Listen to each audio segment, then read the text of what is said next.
Hello everyone, আসসালামু আলাইকুম। সকালবেলায় দরজার সামনে হঠাৎ দাঁড়িয়েছিলাম। হঠাৎ করে দেখতে পেলাম একটা জালে চড়ুই পাখি আটকে আছে। তো সাদাত ভাইকে বললাম, সাদাত ভাই চড়ুই পাখিটা আমাকে খুলে এনে দেন। উনি বলল আমাকে বাইজা দিয়েন। তো ঠিক আছে, আপনাকে বেঁচে দেব। তো উনি দেখেন কি অবস্থাটা করলো। আমি মনে মনে ভাবতাছি উনি যেভাবে এই পাখিটা খুলতেছে, আমার মনে হচ্ছে পাখিটা দৌড় দিবে। আমি এই কথাটা ওনাকে বলতে না বলতেই উনি এরকম করে খুলতেছে, দেখুন কি একটা অবস্থা করে। এই যে হাতে নিয়ে পাখিটা ফ্রুত করে চলে যায়। উনি ভাবতেও পারে নাই ওনার হাত থেকে পাখিটা চলে যাবে। যে মাথায় হাত দিয়ে আস। তো হ্যালো এভরিওয়ান, আজকে রান্নাবান্না কোনো ভিডিও করি নেই, একদম রান্নাবান্না শেষ করে ভিডিও করতে চলে আসলাম।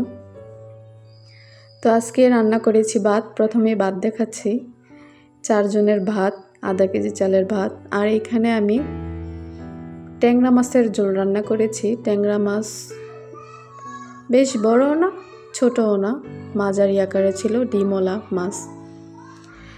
আর এই তো আমার প্রিয় ভর্তা। আপনারা দেখে কি মনে হচ্ছে এটা কিসের ভর্তা? একটা হচ্ছে বেগুনের ভর্তা আর একটা হচ্ছে কচুরমুখির ভর্তা। আর এই যে হালকা পাতলা ডাল রান্না করেছি। তো এটা আজকে আমাদের দুপুরের মেনু। দুপুরে খাবো, ভর্তা হলে আর কিছুই লাগে না। তো এই তো শাশুড়ি আম্মা, মানে আমার শাশুড়ি ওয়াশিং মেশিনে জামা কাপড় দিয়েছিল। তো এটা বের করে এখন ছাদে দিয়ে আসবো। বাইরে খুব বৃষ্টি, কিন্তু এখন বৃষ্টি নেই। তো আমি যখন ছাদে গেলাম তখন কিন্তু বৃষ্টি ছিল না।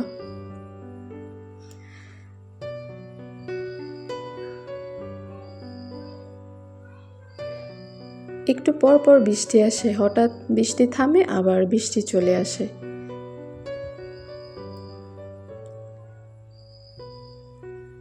তো আমি জামা কাপড় দিতে দিতেই খেয়াল করলাম যে বৃষ্টি আসছে।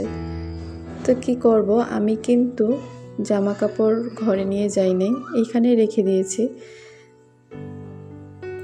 আমি ভাবছিলাম যে বৃষ্টি আসার পর আবার রোদ উঠবে, কিন্তু আজকে আর সারাদিনও রোদ ওঠে নাই। আজকে সারাদিনই বৃষ্টি পড়েছে।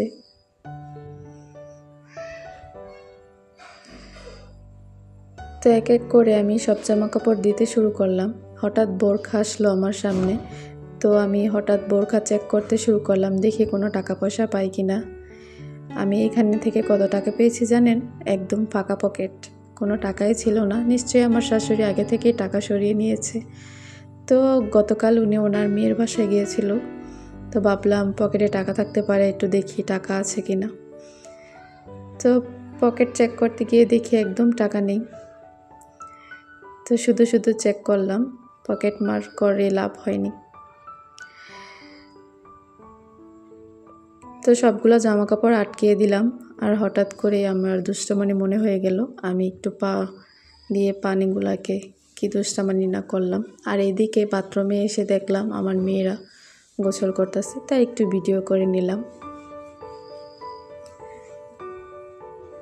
বলতেছে আমরা একা একা গোসল করব, তুমি আজকে আমাদেরকে গোসল করাবে না। তাদেরকে গোসল হবে নাকি আমি যদি গোসল না করাই? আর এই দেখুন আমাদের কি সুন্দর পানি, আয়রনের পানি বের হচ্ছে। আমরা প্রতিদিন এই পানি পান করি, গোসল করি। তো 2 বোন অনেক দুষ্টামানি করে গোসলের সময়। ওদের নিয়ে প্রতিদিন আমি একসাথেই গোসল করি। তো আমার একটু দেরি হলে ওরা আগেই বাথরুমে চলে যায়, নিজেরাই শুরু করে গোসল করে দেওয়া। কিন্তু একটু পরে আবার আমি ওদের সাথে অ্যাড হই।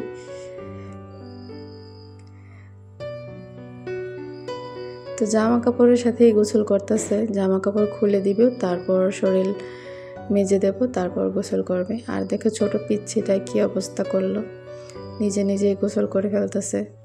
আর ক্যামেরা দেখে কিভাবে সামনে এসে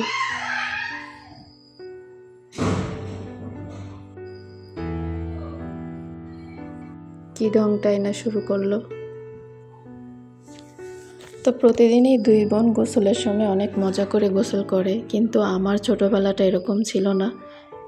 আমি একা একাই গোসল করতাম, আমার কোনো ছোট ভাই বোন ছিল না।